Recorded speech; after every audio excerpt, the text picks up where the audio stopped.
नमस्कार किसान भाइयों।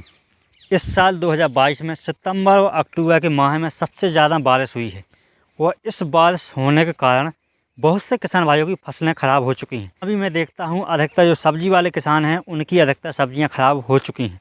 तो बहुत से किसान भाई हमसे सवाल करते हैं कि भाई हम इस सब्ज़ी को हटा दें अपने खेतों से या इसको रखें जिससे कि हमारा आने वाले दिनों में अच्छा उत्पादन हो सके। तो इसके बहुत से कारण हैं। तो किस प्रकार से आप अपनी फसलों को बचा सकते हैं और किस प्रकार से आप अपनी फसलों से अधिक उत्पादन ले सकते हैं। क्या आपको अपनी फसलों को बचाना चाहिए या उस फसल को काट करके हटा करके कोई दूसरी फसल लगाना चाहिए। तो चलिए जानने की कोशिश करते हैं। तो नमस्कार किसान भाई, स्वागत है आपका फार्मिंग दुनिया चैनल पर। तो सबसे पहले जो कारण होते हैं फसल ख़राब होने के वो जान लेते हैं। तो सबसे पहले कुछ किसान भाइयों की अधिक वर्षा होने के कारण खेतों में पानी भर गया, उससे फसल ख़राब हो चुकी है। दूसरा कारण है कुछ किसान भाइयों की फसलों में अधिक वर्षा होने के कारण मौसम में नमी अधिक रही है, इसलिए बहुत से फंगस वाले लोगों का अटैक हुआ है, फफूंद वाले लोगों का अटैक हुआ है, इसलिए फसल ख़राब हुई है। तो तीसरा कारण है कीटों का। बहुत से किसान भाइयों ने लगातार बारिश होने की वजह से कीटनाशकों का स्प्रे नहीं कर पाया अपने खेतों में, इसलिए बहुत सी फसलें कीटों के प्रकोप से ख़राब हो चुकी हैं। लगातार बारिश होने की वजह से बादल अधिकतर रहे मौसम में, इसलिए बहुत सी फसलों में वायरस वाले रोगों का अटैक सबसे ज़्यादा हुआ है। बैक्टीरिया वाले रोग होते हैं जैसे ब्लाइट, इस प्रकार के रोगों का अटैक सबसे ज़्यादा हुआ है। तो हम एक एक करके जानते हैं कि इस रोग से किस प्रकार से हम अपनी फसल को बचा सकते हैं। तो सबसे पहले बात करते हैं कीट की। यदि आपकी फसल में कोई कीट है और कीट से आपकी फसल का नुकसान 70 से 80% हो गया है तो भी आप अपनी फसल को बचा सकते हैं। सबसे पहले आपको अपनी फसल के पास में जाना है और देखना है कि हमारी फसल में कौन सा कीट लगा है। जो भी आपकी फसल में कीट लगा है उस कीट की आप दवा लें और उसका स्प्रे कर दें। 10 से 15 दिन के अंदर आपकी फसल रिकवर होना स्टार्ट हो जाएगी, उसमें नई पत्तियां आएगी और हरी भरी आपकी फसल हो जाएगी। लगभग आपको उत्पादन भी लगातार रेगुलर उसी प्रकार से मिलने लगेगा जिस प्रकार से बरसात के पहले आपकी फसल उत्पादन दे रही थी। तो इस प्रकार से यदि आपकी फसल में कीटों का अटैक है तो आप अपनी फसल को 100% रिकवर कर सकते हैं उत्पादन लेने के लिए। दूसरा कारण आता है फंगस का अटैक। यदि आपकी फसल में फंगस का अटैक है किसी मतलब कोई जैसे अर्ली ब्लाइट, लेट ब्लाइट, इस प्रकार के कोई रोगों का अटैक है तो आप अपनी फसलों के लिए देखना पड़ेगा कि हमारी कितनी फसल ख़राब हो चुकी है।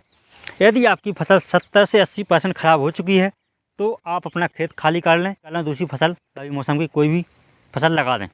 यदि आपकी फसल 30 से 40% ख़राब हुई है और 50 से 60% फसल सही है तो आप देखें कि कौन सी फंगस का अटैक है, कौन सा रोग लगा है, वो आप देखें और उसकी दवा लाएं और उसका स्प्रे कर दें तो आप अपने प्लांट अपनी फसल के लिए बचा सकते हैं। यदि आपको जानकारी नहीं है तो मोबाइल पर बहुत से ऐप हैं जैसे प्लांटेक्स ऐप्स है, एग्रोस्टार है, ग्रामोफोन है। इन ऐप को डाउनलोड करके उसकी फ़ोटो डाल दें, वह ऐप आपके लिए बता देगा कि आपकी फसल में कौन सी बीमारी लगी है, उसी की दवा लाएं और अपनी फसलों में स्प्रे कर दें और अपनी फसलों को बचा लें। अगला और तीसरा कारण है वायरस। यदि आपकी फसल में किसी वायरस का अटैक हुआ है तो सबसे पहले आपको वही फार्मूला अपनाना है फंगस वाला, कि आपको देखना है कि हमारी फसल कितनी डैमेज हो चुकी है इस रोग के कारण। जैसे इस साल टमाटर की फसल में सबसे ज़्यादा बैक्टीरियल ब्लाइट की समस्या आई है और बैक्टीरियल ब्लाइट इतना खतरनाक ब्लाइट होता है कि लगभग 2 से 3 दिनों में पूरा प्लांट में फैल जाता है और अधिकतर सभी पौधों में फैल जाता है। तो सबसे पहले आपको देखना है कि हमारे प्लांट में कितना इसका इफेक्ट है। मतलब यदि आपका प्लांट 20 से 30% इफेक्ट है किसी वायरस से तो आप उसको वहीं पर रोक सकते हैं बढ़ने से। वो पौधे जो ख़राब हो चुके हैं वो तो हो ही चुके हैं, लेकिन उससे आगे वायरस आपका नहीं फैलेगा। लेकिन यदि आपकी फसल 40 से 50% ख़राब हो चुकी है वायरस से तो आप अपनी फसल को हटा दें और कोई दूसरी फसल उसमें लगा लें जिसमें कि वो वायरस ना लगता हो। अगला कारण है हमारा अधिक वर्षा। यदि अधिक वर्षा होने की वजह से आपकी फसलें ख़राब हुई हैं, आपके खेतों में पानी का रिसाव हो रहा है, उससे आपकी फसलों की जड़ें सड़ गई हैं, तो क्या करें। तो सबसे पहला ऑप्शन यही है कि सबसे पहले आपको देखना है कि आपकी कितनी फसल डैमेज हो चुकी है। यदि 70 से 80% फसल डैमेज हो चुकी है तो अपने खेतों को खाली करें, दूसरी फसल लगाएं। यदि आपकी 20 से 30% फसल डैमेज हुई है और लगता है आपको कि अब हमारी खेतों से पानी है जो बाहर निकल जाएगा, रिसाव नहीं होगा ऊपर से, तो आप अपने फसल को बचा सकते हैं। कहीं से भी पानी को निकलने की जगह दें उसके बाद में जैसे ही पानी निकल जाए तो अपनी फसलों में फर्टिगेशन करें। मतलब सबसे पहले आप यूरिया डाल दें, उससे आपकी जो पौधों की ग्रोथ है थोड़ी सी बढ़ जाएगी। उसके बाद में कोई टोनिक का स्प्रे कर दें, जिससे कि जो उसका हेल्थ सिस्टम है पौधे का वो अच्छा थोड़ा सा मजबूत हो जाए। उसके बाद में एक NPK 19-19 का स्प्रे कर दें।